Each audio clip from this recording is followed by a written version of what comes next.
Imagine you are like fast asleep in your own bed. It's like 2 o'clock in the morning, and your phone suddenly rings. Oh, the dreaded 2 a.m. phone call. Exactly. You own an investment property, right? A Ah, shared house where you rent out individual rooms. What you don't know yet is that maybe 10 minutes ago, one of your tenants came home with an armful of groceries. right. And to make things easier, they propped open the heavy hallway fire door with a sneaker. And then, I don't know, 5 minutes after that, a faulty e-bike battery charging in the corridor exploded. Wow. You weren't there. You didn't place the sneaker. You didn't own the bike. Yeah. But legally speaking, you might be the one facing criminal charges. Yeah, that is the terrifying reality of this industry. I mean, we have this culturally ingrained fantasy about real estate, don't we? Oh, totally. The whole passive income dream. Exactly. You buy a building, you put some tenants in it, and you just sit back and collect checks. You treat the building like a stock portfolio, just a static asset. But the moment you move multiple unrelated households into a single property, well, that asset transforms into a living, breathing, and incredibly volatile ecosystem. Welcome to the deep dive, everyone. We have a massive stack of UK housing and fire safety law on the table for today's mission. We really do. Yeah, we're looking at the major housing acts, the strict daily management regulations, and the truly formidable fire safety orders. But our goal today isn't to read you a textbook. No, definitely not. We're looking at the fascinating and frankly sweat-inducing shift from simply setting up a property to actually running it.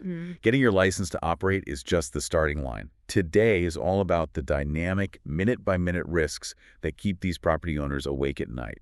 So, okay, let's unpack this. Really did. Before we get into that 2 a.m. phone call and the daily grind, we have to establish how someone even gets the keys to operate in the first place, because that sets the baseline for all this strict liability, right? Yeah, I mean, you can't just throw some beds in a house and decide you're running a multi-occupancy business. No. The local council acts as the ultimate unforgiving gatekeeper here.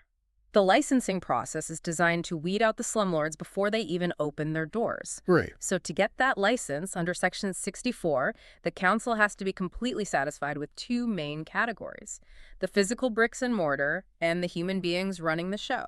Let's start with the physical side, because the laws here dictate the absolute minimum standards for human habitation. Yes, they do. We're talking about strict ratios for shared bathrooms, cooking amenities, and most surprisingly to me anyway, the actual volume of space. Like, the law dictates the minimum square meterage a human being is allowed to live in. Yeah, the spatial standards are entirely non-negotiable. I mean, for a single adult, a bedroom cannot be smaller than 6.51 square meters. Wait, 6.51, down to the decimal? Down to the decimal, the local council inspector will literally walk into your property with a laser measure. Oh, wow. And if that room comes in at 6.50 square meters, literally a fraction of a fraction off, it legally cannot be used as sleeping accommodation for an adult. It just fails. Yeah, it ceases to be a bedroom and becomes a very expensive closet. The entire purpose is to draw a hard, legally enforceable line against overcrowding. Okay, so they measure your walls, Yeah. but then they turn the microscope on you, the landlord. They do. The law requires a fit and proper person test. Now, checking for a criminal record involving fraud or violence, that makes total sense. Checking your past housing law history, like whether you've ignored safety hazards in other properties, also makes sense. Of course. But I was reading through these guidelines, and they actually dig into your wallet. They analyze your funding arrangements. Why does the local council care how you finance your real estate? Well, this is a huge aha moment for anyone entering real estate because the council understands a fundamental truth. Financial instability inevitably leads to physical disrepair. Oh, I see. Right. The council knows that if you are highly overleveraged, relying entirely on next month's rent just to pay the mortgage, you simply do not have the capital to fix a broken boiler in January or, say, repair a collapsing roof. That makes a lot of sense. So they aren't just checking your background. They are calculating your financial desperation. If you don't have the cash flow, you aren't a fit and proper person to hold the safety of tenants in your hands. I look at this whole licensing process like getting a driver's license. Okay, I like that. Passing those physical and financial tests just means you've proven you have a functioning car, you know what a stop sign is, and your eyesight is good enough. Right. But getting the license doesn't mean you know how to survive traffic. Once you're on the road, the daily management regulations are the actual traffic laws you have to obey every single day. That analogy holds up perfectly. provided you understand that once tenants move in, you are driving a bus full of people who might occasionally try to grab the steering wheel. Why, yeah. The daily rules of the road are dictated by strict management regulations, specifically the 2006 management regulations. Think of these regulations as the silent partner in your business. The silent partner. Yeah, the silent partner sits in the passenger seat, takes notes, and frankly does not care about your excuses. Let's look at what that silent partner demands practically. Yeah.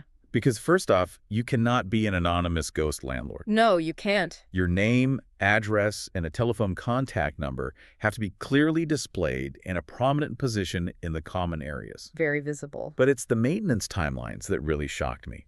If the local housing authority sends you a written request for your latest gas appliance test certificate, you must supply it within exactly 7 days. And that means 7 days, not business days, 7 days. Wow. The law absolutely does not care if you are on vacation in Spain or if your plumber is booked solid or if the mail was slow. Right, yeah. If you take 8 days to produce that certificate, you have committed a criminal offense. Just for being late. Just for being late. The expectation is that you have these safety-critical documents filed and ready to deploy at a moment's notice. Beyond paperwork, the physical upkeep expected is just relentless. The management laws mandate that all common parts of the house must be maintained in good and clean decorative repair. Yep. You have to ensure handrails are solid. Stair coverings can't be frayed. Even the garden outside has to be kept in a safe and tidy condition. Right. It feels like you are expected to be an omnipresent ghost in the hallways. I mean, are you literally responsible if a banister gets wobbly overnight? Legally, yes. You can't just wait around for a tenant to complain that the banister is loose. You have to proactively find the problems. That's intense. It is. But what's fascinating here is how the law attempts to balance this massive omnipresent burden. The legislation actually imposes legal duties on the occupiers of the house, the tenants themselves. Wait, really? The tenants have legal duties under these management regulations. They do. Every occupier must conduct themselves in a way that will not hinder or frustrate the manager in the performance of their duties. Oh, interesting. Yeah, they must allow you access at reasonable times. They have to dispose of their litter properly in the provided bins. And critically, they must comply with the manager's instructions regarding fire escapes and fire equipment. Okay, but I have to push back here. Go ahead. This sounds like being a parent to a house that never grows up. That's a good way to put it. But if a tenant brings their muddy bicycle inside and leaves it in the shared hallway, or they throw a party and leave trash all over that so-called safe and tidy garden, Right. how can a landlord be held strictly liable for a mess they didn't make? I mean, if the tenant is legally required to not hinder the manager, doesn't that let the landlord off the hook? Well, you would think so, logically, right. Yeah. If someone else makes the mess, they should be responsible. But legally, no. The ultimate liability rests heavily on the landlord. Unbelievable. The law expects you to manage the property, which means managing the ecosystem of tenants. Ah. So if a tenant leaves a bicycle in the hallway, yes, the tenant is breaching their duty. But if you, the landlord, do not identify that bicycle and remove it, you are breaching your duty for failing to keep common parts clear from obstruction. Which bridges us directly into the absolute ultimate nightmare for any shared housing landlord. Because that bicycle in the hallway isn't just an eyesore or a minor breach of daily maintenance. No, it's not. It is a lethal obstruction in the dark through thick smoke. Let's talk about fire safety and that 2 a.m. phone call we mentioned at the start. Right. Fire safety is the core of the terror. The Regulatory Reform Fire Safety Order 2005 fundamentally shifted how we handle non-domestic premises. And the shared hallways and kitchens of a multi-occupancy house fall right into that category. Okay. The absolute foundation of this is the requirement for a suitable and sufficient fire risk assessment. And reading through the materials, the defining characteristic of this assessment is that it cannot be a static document. Exactly. You don't just hire a consultant, get a piece of paper, and file it in a drawer for 5 years. A filed-away assessment is worse than useless. It's a false sense of security. The law specifically states that the assessment must be reviewed regularly. Why? Because the building is not a static environment. The building's risk profile changes daily, sometimes hourly, based entirely on human behavior. That is the concept of dynamic risk. And the sources highlight how terrifying this is for a property owner. The law dictates that emergency routes and exits must be kept clear at all times. At all times. Emergency doors must never be locked or fastened in a way that they cannot be easily and immediately opened. And this is exactly what triggers a landlord's cold sweats. You can spend thousands installing the most expensive, heavy-duty fire doors. Right. You can wire the house with state-of-the-art interlinked smoke alarms. You have done your job setting it up perfectly. You did everything right. Exactly. But dynamic risk is what happens on a random Tuesday evening. A tenant decides that the heavy fire door is annoying when they are carrying laundry, so they wedge it open with a fire extinguisher. Or they put a shower cap over the smoke alarm in the kitchen because they keep burning their toast and they just don't want to deal with the siren. Or they park an e-bike right in front of the final exit door. If we connect this to the bigger picture, the stakes couldn't be higher. It is an actual criminal offense if a failure to comply with these precautions places one or more persons at risk of death or serious injury in case of fire. Wow. So just the risk is an offense. Yes. It doesn't even require a fire to actually happen. Merely creating the risk is the offense. Here's where it gets really interesting, though. Yeah. We established the landlord doesn't live there. You are not hovering in the hallway of your investment property. You're asleep in your own bed. Yeah. So if a tenant props open that heavy fire door with a sneaker and a fire breaks out 5 minutes later, how is the landlord legally on the hook for that dynamic risk? I mean, how can anyone police a building 24/7? It is the ultimate paradox of managing shared housing. The law acknowledges that a landlord cannot be omnipresent. You don't have to be magic. Okay, good. But the standard of what they call reasonable practicability is incredibly high. If a fire breaks out and that door was wedged open, the fire brigade and the local council will investigate. And what do they ask? They won't just ask, did you install a fire door? They will ask, what was your system for ensuring it remained closed? So just saying, well, I told him in the lease not to do it, that isn't enough to protect yourself. Nowhere near enough. A signature on a lease doesn't stop smoke. The investigators will want to see your proof. Proof of what? Did you do documented weekly inspections of the hallways? Did you send written warnings to the specific tenants who keep wedging the door? Are there clear mandatory signs on the doors? Did you provide actual training and information to the occupiers when they moved in? Wow. The law expects relentless vigilance. You aren't just providing a roof. You are expected to proactively manage the human element of the building. So if the standard of reasonable practicability is this impossibly high, what actually happens when a landlord inevitably misses a wedge-open door or a broken smoke alarm? Because answering my question about policing the building 24/7, if your system fails, the consequences aren't just a slap on the wrist anymore, are they? No, not at all. The enforcement side of this has completely transformed. Oh, the teeth of the law have gotten incredibly sharp. Previously, if a local housing authority wanted to punish a landlord for breaching these management regulations or operating without a license, they had to take them to the magistrate's court. Which takes forever, right? Yeah, it was a slow, expensive process, and honestly often resulted in fines that bad landlords just wrote off as the cost of doing business. But the more recent housing and planning laws changed the game completely. I mean, they introduced civil penalties that bypassed the courts entirely. This was a seismic shift in power. Local housing authorities can now directly impose severe financial penalties for what the law calls a relevant housing offense. Right. This includes failing to comply with an improvement notice, operating without the proper license, or breaching those daily management regulations we just talked about. Let me translate what that actually looks like on the ground.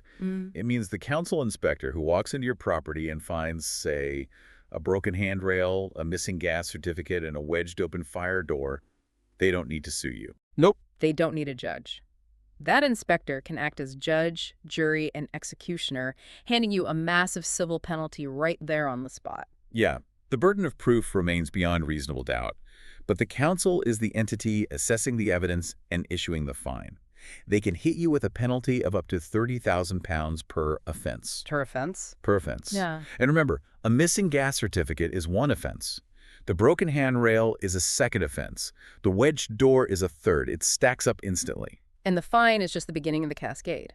The sources detail these subsequent consequences that can just utterly destroy a landlord's business. Yes, they do. Aside from the civil penalties, landlords face rent repayment orders.